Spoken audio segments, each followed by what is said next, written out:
Hello, my name's Greg Egan, and today I want to just talk about a little bit about career planning and more looking at what you actually do straight after university or just before you're finishing university. But really, some of these things that I'm talking about can be used at any stage during your career. So, the first thing I want to look at is if you're studying at university as part of your study, or you're not already working casually or part-time, or you've got no previous work experience, then whilst you're at university, I actually encourage you, even in part of that career planning, is to get some sort of casual job. Do some sort of volunteer work whilst you're studying. The reason I say that is because getting references right before you go to for when you finish university is going to help you when it comes to getting a job.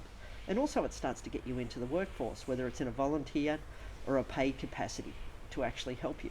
So that's just a little tip whilst you're actually studying. But as you get to the end of your studies, there's a few things you might want to start looking at. And this, again, can be used at any stage in your career. A lot of us who are studying are often, a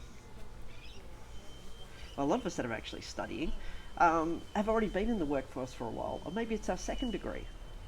So in that case, or you've had a lot of casual work in the past, or you're upskilling yourself.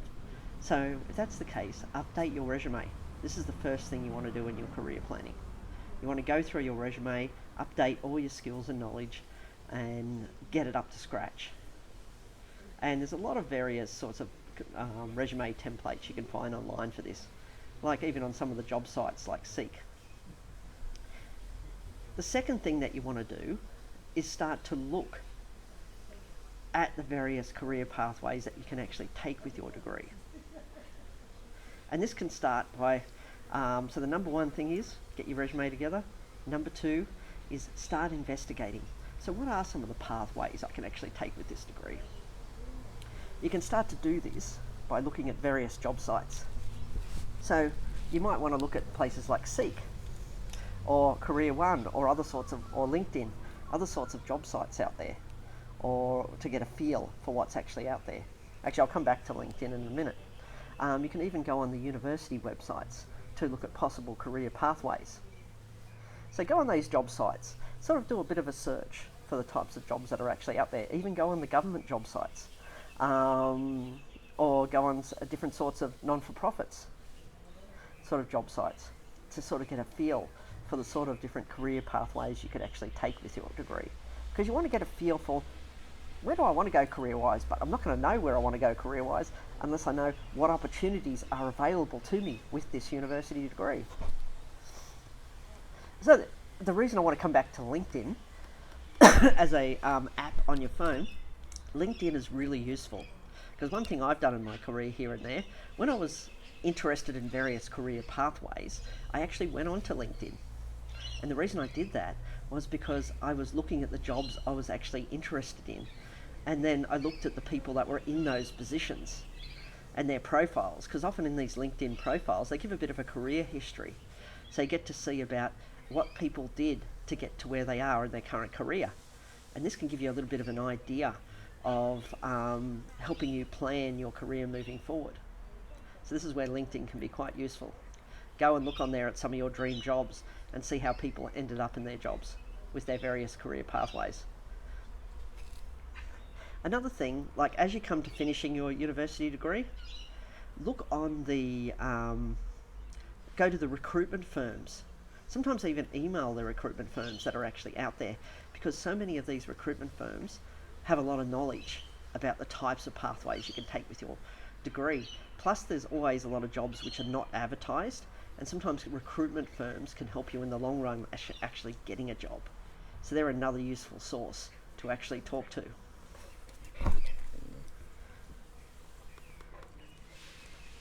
Also, investigate various graduate programs. There's a lot of programs out there in government and non-government, or even private sector, where they have various graduate programs for different university degrees. And so you may be able to tap into some of these graduate programs. And they may have requirements to get into them, but at least it gives you an idea about what sort of career pathways you can take in these graduate programs. And they're pretty good because you'll learn a lot of skills from them as too if you can get into one of them. Now, another thing you want to do, now you've done a bit of research and you've updated your resume, you want to do a bit of a skills audit and knowledge audit on yourself. Now, the way this actually works is you'll actually get your resume and you'll go through every job you've actually been in and do a bit of a brainstorm on all the various projects that you've actually worked on. Do a bit of a analysis of the job descriptions you previously had, even dig up those old job descriptions of the various roles you've been in, and all the various projects you did in each one of those roles. Because what you want to know is, what skills and knowledge did I learn from every little role I've had in my career, if you had a career prior to coming to this current degree. And because there'll be so much skills and knowledge which you already have, and you want to really look at that, because there could be a lot of transferable skills into the actual career pathway you're choosing. If you're coming straight from high school, then that's where, and going straight to university, and now you're finishing, that's where during your university degree doing volunteer work or paid casual work can be an asset to you whilst you're actually studying, to help you actually start to develop some different types of skills.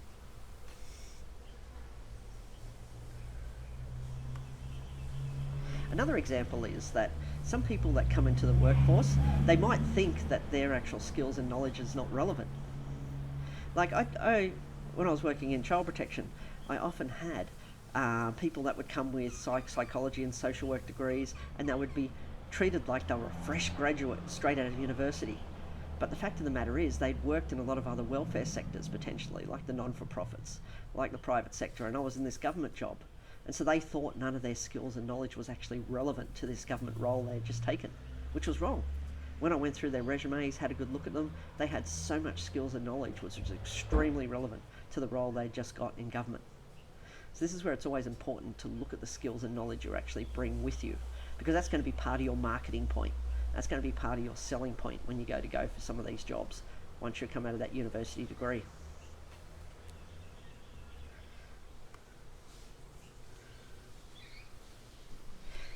A next sort of stage, after you've done that bit of a skills audit, you've looked at yourself and said, these are the skills and knowledge I currently have with me. Now you want to look at, where do I actually want to be in 5 years post this university degree? So again, some of those job descriptions you've pulled off, some of those LinkedIn profiles you've looked at, that's starting to give you a little bit of an indication of the types of pathways you can take. And here you want to look at, well, what am I passionate about? What am I interested in? What do I want to use this university degree for? So this is where you start to look up all that, because you want to do a bit of a 5-year plan. And if you've done your little bit of a skills audit, you'll say, okay, these are my current skills and knowledge. This is what the university degree has given me. And here's a job I would like in 5 years. Now, where's my skill gaps? Where's my knowledge gaps? You want to actually start looking at this.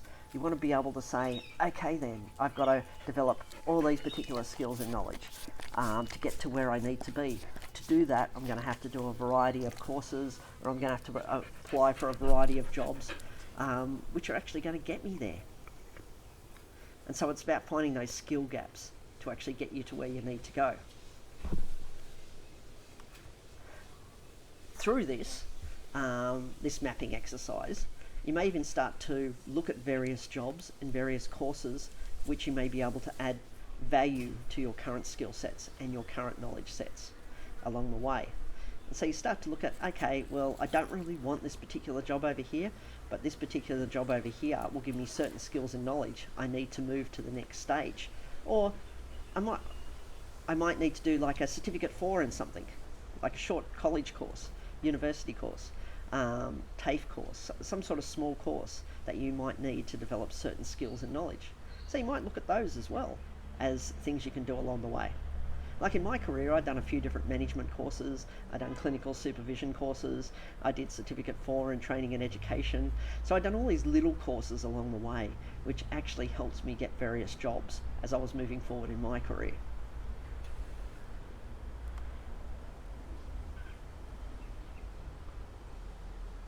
So when it comes to actually, and I'm just going to go back for a second here, so just give me a second. And so now you've done a bit of that sort of 5 years sort of analysis of where you actually want to be.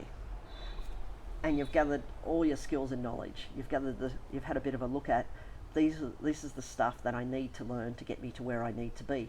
This is where you start to do your planning.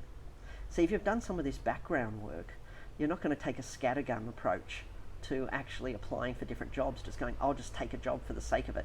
You're going to actually seriously sit back and go, okay, what is this particular job going to give me if I apply for it? What is this particular course going to give me? Is it going to help me towards my end goals or my 5-year plan? And so this is where that pre-planning and this pre-work, which I'm talking about, is going to help you apply for jobs that are more structured to meet the needs or your personal and professional goals. So, every time you apply for a job or you apply to enter into a course, you ask yourself, how is this course going to help me with my career pathway? How is this job going to develop the skills and knowledge I need to get me to where I need to be? So they're just a couple of questions to think about every time you're looking at a job and every time you're looking at doing further studies. And I'd like to point out again that, and I did this in a previous video on stresses and career development, organisations at the end of the day, whether private sector, non-for-profit, government, they have to meet their own business needs. And yes, your career pathways, your career goals do not always align with their business needs. And so they may try to help you, they may try to develop you in different ways, but at the end of the day, just be aware that not one organisation is necessarily going to meet all your needs. And so staying in one organisation just for the sake of staying in it, just because you think they're going to develop you, have a bit of a reflection on that. Because you really want to reflect is that if I stay here for the next 5 years, is that going to get me to where I need to be in this particular organisation? And a sort of thing that I like to reflect upon is during my career, I wanted to develop certain knowledges and skills that the jobs that I was in, that were paying my bills, that were really good, stable, all that sort of stuff, weren't actually developing all the skills and knowledge that I actually needed. So sometimes I would take leave without pay, or to take little side steps. They may have been at a lower pay, they may have been at a higher pay, they may have been at equal pay, but I'd take these little steps to actually, they might be short-term jobs for like 3 to 6 months, but the purpose of taking these little jobs was to learn certain skills and knowledge and then come back to my primary job with that new skills and knowledge, which I would not have developed if I stayed in that particular job. And sometimes I've had to leave organisations to move on to develop that skill and knowledge that I actually wanted. But I actually did this sort of process where I'd broken down and decided that these are the skills and knowledge I wanted to learn, and this is how I needed to get there. So don't think that if I have to go to you might really like a job and you might say that's going to develop all the skills and knowledge that I need, but the pay may not be as high as what you're in. But if you do that little bit of a sidestep into this job, it may give you the skills and knowledge you need, then you can come back, then you've got the skills and knowledge to go for sometimes those higher paid grades or jobs that you're actually more passionate about. So in reflection, just think about these things, these sorts of points that I've made around starting to plan your career once you actually finish your university qualifications. But really this sort of process can be applied, and this is a process I've personally done, this sort of process can be done really at any stage in your career. Just taking stopping for a sec, reflecting over your career and following through these steps that I've just pointed out. Anyway, I hope this video has actually been helpful for you. And if you've got any comments, please leave them below, or even suggestions on things you want me to look at. And if you like this video, hit like. And if you want to hear more videos as I move forward, then please subscribe to continue to support me as I try to grow this channel. Okay, anyway, thank you for listening today.